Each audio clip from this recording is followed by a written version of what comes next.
Hi. எல்லாருமே வந்து நம்ம ஆசைப்பட்டு நம்ம எய்மாக வச்சு ஒரு பிஸ்னஸ் ஸ்டார்ட் பண்ணியிருப்போம்.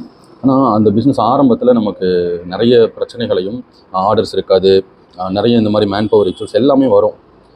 முக்கியமாக இந்த பிஸ்னஸை பொறுத்த வரைக்கும் நம்ம என்ன தான் வந்து ஓரளவுக்கு நம்ம வேலை பார்த்த எக்ஸ்பீரியன்ஸ் வச்சோம், அதை பற்றின நாலேஜை வச்சும் நம்ம ஸ்டார்ட் பண்ணால் கூட பிஸ்னஸ்க்குள்ளங்கிற அனுபவங்கள் வந்து நிறைய இருக்குது.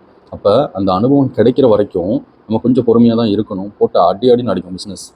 அந்த அடிக்கிறதெல்லாம் தாங்கி நம்ம நிறைய மிஸ்டேக் பண்ணுவோம்.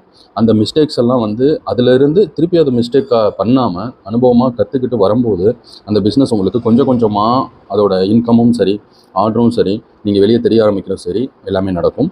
நான் என்னெல்லாம் மிஸ்டேக் பண்ணேன், அதுலேருந்து என்னெல்லாம் கற்றுக்கிட்டேன் அப்படிங்கிறத தொடர்ந்து ஷேர் பண்ண போகிறேன். அது இல்லாமல் இந்த மாதிரி மார்க்கெட்டிங் சம்மந்தமான விஷயங்களையும் பகிர போகிறேன். எப்படி நீங்களே உங்களுக்கு மார்க்கெட்டிங் பண்ணலாம், தேவைப்பட்டால் நம்ம மார்க்கெட்டிங் ஏஜென்சி போகலாம். இப்படி இல்லைன்னா நம்ம இதை எப்படி பண்ணிக்க முடியும், நான் எப்படி அதை பண்ணேன், எனக்கு வந்து என்ன மிஸ்டேக்ஸ்லாம் அதில் ஆச்சு, நான் எப்படி அதை கற்றுக்கிட்டேங்கிறத சொல்ல போகிறேன். பார்க்கலாம். தேங்க்யூ.